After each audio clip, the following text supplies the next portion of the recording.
Overall काँग्रेसला चांगलं यश मिळालेलं आहे आणि त्याबद्दल त्यांचं आम्ही अभिनंदन करतो. काँग्रेस येत आहे तुमच्या बरोबर काय काही बोलणं झालं हे निकाल पाहता असं वाटत नाही का की महाविकास आघाडी आणि मनसेनं एकत्र असावं?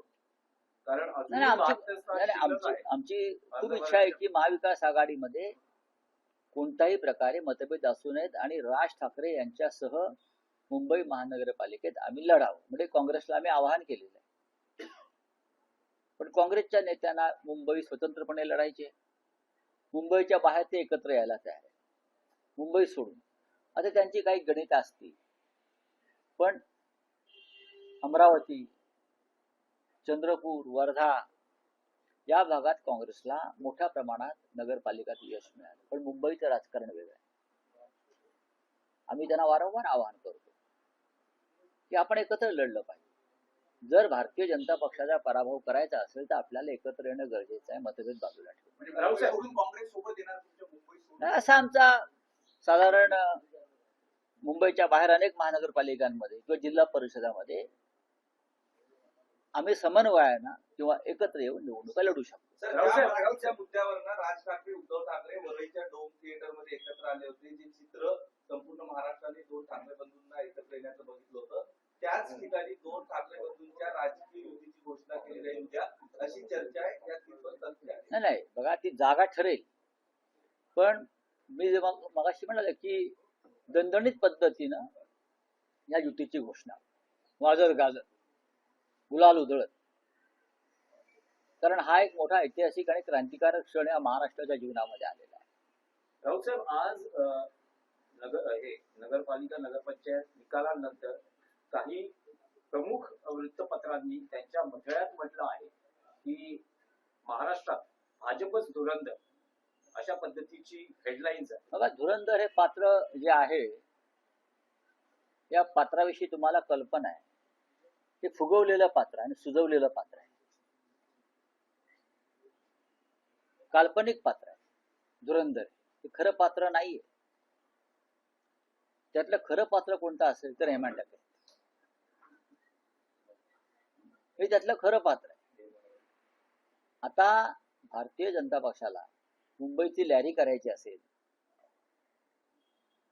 लॅरी, तर ते अशी धुरंधर फुरंदर धुरंधर अत्यंत खोटं पात्र आहे, सुजवलेलं आणि फुगवलेलं पात्र आहे धुरंधर.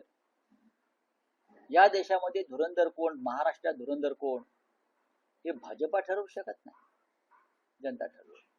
आणि ज्या बनावट पद्धतीनं कालचे निकाल लावले गेले, जे बिहारमध्ये झालं तेच काल नगरपालिका निवडणुकात झालं. बाकी काय, मी कालच्या नगरपालिका निवडणुकांची तुलना ही बिहारच्या निकालाशी करतो. माजी खासदार राहुल शेवाळे यांच्या पत्नींनी काल शिवाजीनगर मानपूर परिसरामध्ये रात्री साड्या वाटल्या. सकाळी त्या लोकांनी त्या महिलांनी साड्या जाळून टाकलेल्या. अशा पद्धतीनं आचारसंहितेच्या काळात म्हणूनच म्हणतो ना, मुंबई वेगळी आहे. मुंबईशी नगरपालिका निकालांची तुम्ही बरोबरी करू नका, तुलना करू नका. मुंबईची जनता वेगळी आहे. राऊत साहेब, या निवडणुकीत सातत्यानं एक आरोप प्रकर्षानं झाला की पैशांचं वाटप मोठ्या प्रमाणावर. मग सत्तेतल्या काही नेत्यांनीच अशा पद्धतीचे आरोप केले, स्टिंग ऑपरेशन केली.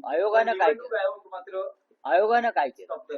आयोग हा भारतीय जनता पक्षाचा किंवा मिंदे गटाचा हस्तक असल्यासारखा वागत होता. हस्तक. हर्षवर्धन सकपाळ यांनी जे सांगितलं ते सत्य, की निवडणूक आयोगाच्या मदतीनं ही नगरपालिका निवडणुकाचे निकाल सत्ताधाऱ्यांनी आपल्या बाजूने लावले, ते सत्य. पण फार काळ, मी वारंवार म्हणतोय, फार काळ चालणार नाही. कुठेतरी पूर्णविराम या संपूर्ण घटनेला मिळतो. चला,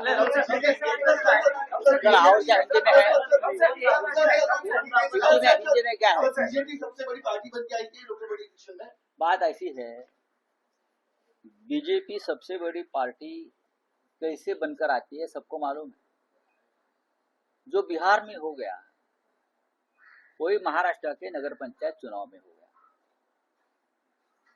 आप देखिए ना, जिस तरह से विधानसभा में जो नतीजा है, वही नतीजे, वही आंकड़े अब नगर पंचायत में आ गए. 120-125 विधानसभा के विधायक उनके चुनकर आए थे. नगर पंचायत के 120-125 में बीजेपी के आ गए।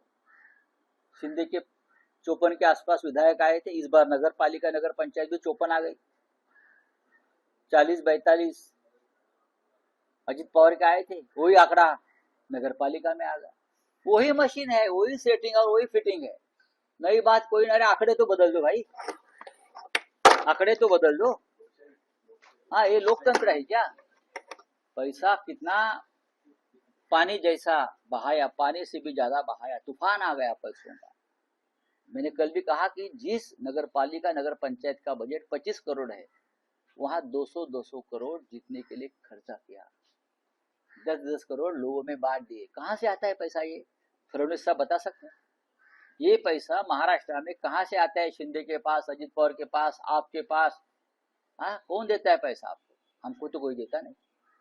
तो आप कहां से लाते हो पैसा?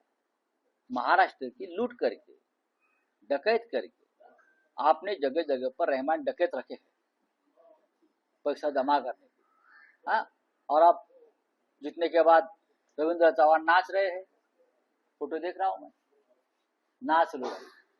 ये लोकतंत्र देश का बहुत मजबूत है। एक दिन आपको यहाँ से धक्के मार कर निकाल देगा। Thank you.